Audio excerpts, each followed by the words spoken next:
Getúlio Vargas foi o melhor presidente da história do Brasil, e eu posso provar isso com 6 argumentos, sendo que o último é simplesmente impossível de refutar. E tem um detalhe importante: todos esses argumentos influenciam diretamente a sua vida hoje, mesmo que você nunca tenha percebido. Então, antes de me xingar nos comentários, assista o vídeo até o final. Depois disso, você pode discordar à vontade, mas só depois. O primeiro argumento é a CLT e o nascimento dos direitos trabalhistas. Hoje, você pode até achar natural ter férias, 13º, jornada limitada, salário mínimo, descanso semanal, mas antes de Getúlio, nada disso existia. Absolutamente nada. O trabalhador brasileiro vivia em um cenário de escravidão velada. Jornadas de 15 horas, trabalho infantil comum, sem aposentadoria, sem descanso remunerado. Se você ficasse doente, era demitido e substituído em questão de horas. A lei, se existia, defendia apenas o latifundiário e o dono da fábrica. Não existia o conceito de trabalhador com direitos. Existia apenas mão de obra descartável, à mercê da exploração extrema. Os acidentes de trabalho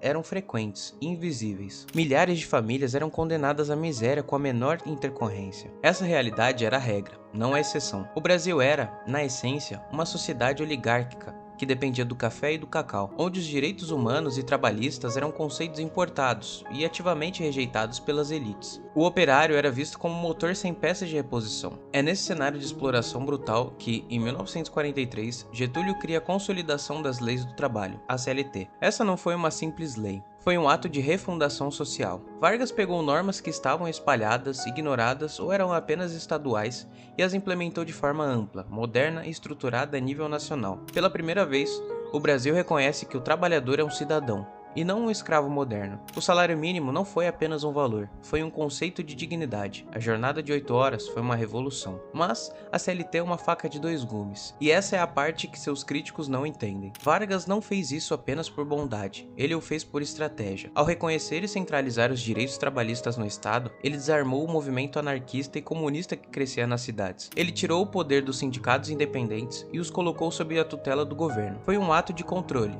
sim, mas também um ato de justiça social que redefiniu o pacto social brasileiro. Foi a jogada de um gênio político, dar direitos para garantir o controle. E isso não é só história distante. A CLT e suas bases regulam mais de 40 milhões de trabalhadores hoje. Basta verificar os dados do IBGE sobre emprego formal e carteira assinada. Tá tudo lá. O seu 13º, suas férias, seu aviso prévio, tudo nasce da caneta de Getúlio Vargas. Mas se você acha que a CLT foi a maior intervenção dele, você não entendeu nada. O argumento 2 é o divisor de águas, literalmente o que empurra o Brasil para dentro do século XX. Argumento 2. A industrialização que mudou o Brasil. Em 1930, o Brasil era um país rural, atrasado e profundamente vulnerável. Éramos essencialmente uma fazenda gigante. Nossa economia era baseada no monocultivo de café. E quando o café estava mal, o Brasil quebrava. Não existia infraestrutura, não existia siderurgia, não existia produção pesada. A ideia de projeto nacional de desenvolvimento era ficção. Vargas não apenas viu essa fragilidade, ele agiu com a frieza de um engenheiro de Estado. Sua decisão estratégica foi: siderurgia é soberania. Um país que não produz seu próprio aço não pode construir seus próprios trens, navios ou fábricas.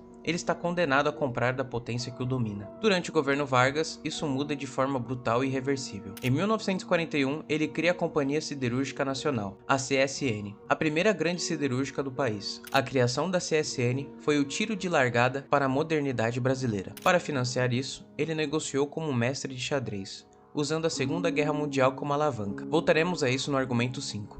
Mas não parou no aço. Para alimentar a siderurgia, era preciso minério de ferro. Em 1942, nasce a Vale do Rio Doce, que se transforma em um dos maiores grupos mineradores do mundo. E quem iria trabalhar nessas novas fábricas? Os camponeses sem estudo?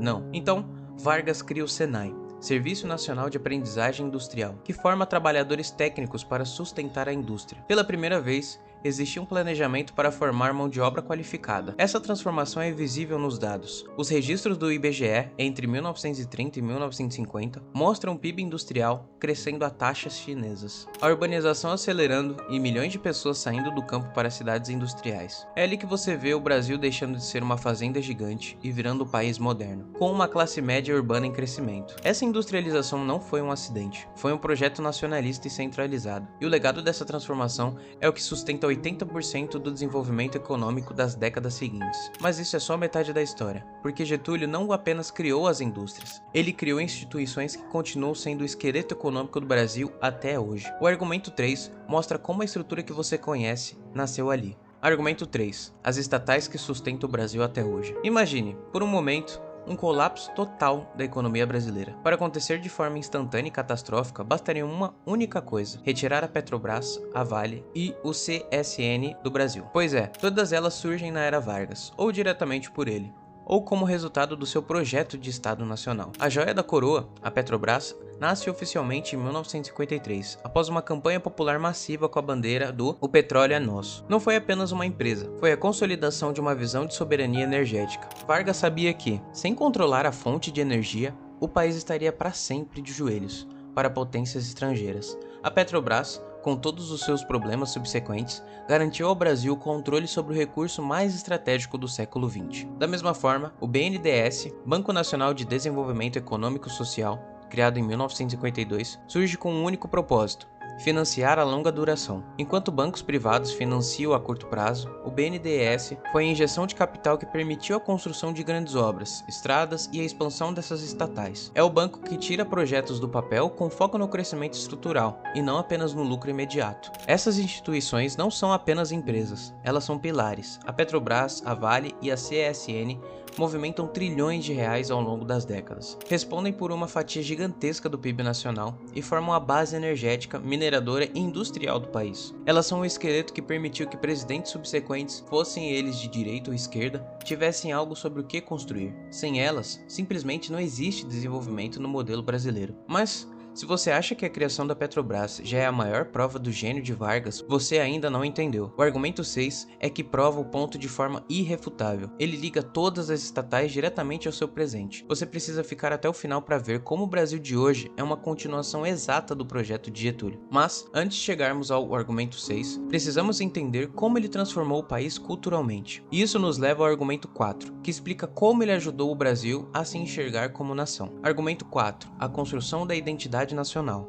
Antes de Getúlio, o Brasil não tinha uma identidade nacional coesa. O país era, na prática, um arquipélago interno. Um gaúcho falava diferente de um paraibano e um amazonense vivia em um mundo culturalmente isolado. Não havia integração cultural real, e o diálogo era mínimo entre as regiões. Getúlio Vargas, com a sagacidade de um marqueteiro moderno, viu o rádio não apenas como entretenimento, mas como uma ferramenta de unificação. Ele cria o Rádio Nacional, que se torna a maior ferramenta de integração cultural da nossa história. Pela primeira vez, o Brasil inteiro ouve a mesma música, o samba padronizado, o mesmo programa de auditório, a mesma novela e, claro, a mesma notícia oficial através da Hora do Brasil. O efeito foi gigantesco. O rádio unificou sotaques, criou um repertório musical comum e, pela primeira vez, fez milhões de brasileiros se sentirem parte de uma mesma narrativa. Além disso, ele fortalece o Ministério da Educação e Saúde, padroniza programas culturais e incentiva símbolos nacionais que, juntos, consolidam uma identidade que rejeitava o mero mimetismo europeu e abraçava o que era autenticamente brasileiro. Esses processos de unificação estão bem documentados no CPDOC da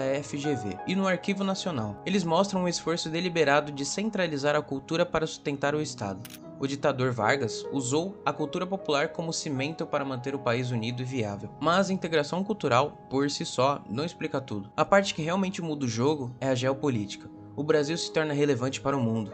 E isso é mérito direto de Vargas. O argumento 5 mostra a jogada mais ousada na política externa brasileira. Argumento 5. A política externa que mudou o status do Brasil. Aqui reside o ápice da sua astúcia política. Durante a Segunda Guerra Mundial, Getúlio fez algo que poucos líderes tiveram coragem de fazer. Ele negociou simultaneamente com os Estados Unidos e com a Alemanha nazista. Não porque Vargas fosse ideologicamente aliado a Hitler, embora admirasse a centralização de poder, mas porque ele queria barganhar condições melhores para o Brasil. Ele jogou com os dois lados, sabendo que ambos precisavam da nossa borracha, do nosso minério e de uma base estratégica no Atlântico Sul. O resultado dessa estratégia de jogo duplo é o que realmente importa, os acordos de Washington. Para garantir que o Brasil entrasse no lado dos aliados, os Estados Unidos concordaram em fornecer o financiamento, a tecnologia e o apoio estratégico necessário para construir a CSN. Eles literalmente deram dinheiro para o Brasil se industrializar, por medo que Vargas caísse nos braços de Hitler. Essa jogada não apenas garantiu o nascimento da nossa siderurgia, como eu falei no argumento 2, ela posicionou o Brasil como um ator internacional relevante. Foi um ato de diplomacia pragmática e audaciosa que mudou o status quo geopolítico, e o impacto disso gera dividendos até hoje. Mas nada disso chega perto do último argumento. E aqui não existe opinião, não existe militância, não existe torcida, aqui existem fatos. O argumento 6 é o mais poderoso, simplesmente impossível de refutar. Argumento 6. O Brasil de hoje é uma continuação do projeto de Vargas. Essa é a parte que ninguém gosta de admitir, mas que ninguém consegue negar. O argumento final não é sobre o que o Getúlio fez, é sobre o que aconteceria se ele nunca tivesse existido. Se você retirar a CLT, o Brasil entra em colapso trabalhista e social. Teríamos anarquia no mercado de trabalho. Se você retirar a Petrobras, você destrói a soberania energética e deixa o país refém dos preços globais do petróleo. Se você retirar a Vale e a CSN, desmonta-se a indústria de base e a mineração que movem as exportações. Se você retirar o BNDES, a espinha dorsal do financiamento de longo prazo, que sustenta os grandes projetos de infraestrutura, desaparece. O Brasil que você conhece hoje, com seus problemas, suas conquistas e seu modelo de desenvolvimento, é uma continuação direta das decisões tomadas por Getúlio Vargas entre 1930 e 1954. Isso não é opinião, é estrutura. O que Juscelino Kubitschek fez? Construir estradas que precisavam do aço da CSN e do petróleo da Petrobras. O que os governos militares fizeram? Construíram grandes obras financiadas pelo BNDES. O que Lula e Dilma fizeram? Usaram os mecanismos de desenvolvimento criados por Vargas. A linha do tempo da história econômica e política do país, que você pode ver no CPDOC da FGV, é clara. O modelo de Estado interventor e desenvolvimentista brasileiro é o legado inegável de Vargas. Sem Getúlio, o Brasil não teria se industrializado no século XX, e seria uma nação agrária e periférica muito diferente do que é hoje. Ponto final. Agora, antes que pareça propaganda, vamos direto ao ponto. Sim, Getúlio cometeu erros graves. O Estado Novo foi autoritário. Houve censura, perseguições, o governo tomou medidas duras e discutíveis. Isso é parte da história. Ignorar seria muito desonesto. Mas quando você coloca os erros na mesa e coloca também as transformações estruturais, trabalhistas, industriais, culturais e geopolíticas que sustentam o país até hoje, a discussão muda completamente. Você não está mais falando de bom ou ruim, você está falando de impacto, de legado e de estrutura. Esses 6 argumentos foram todos baseados em fatos, documentos públicos e na estrutura que molda o seu dia a dia, mesmo que você nunca tenha percebido. Agora, isso é com você. Você discorda, concorda ou percebeu que a história é muito mais complexa do que parece? E como eu sempre falo, se for pra xingar, assista tudo primeiro e depois conversamos. Valeu!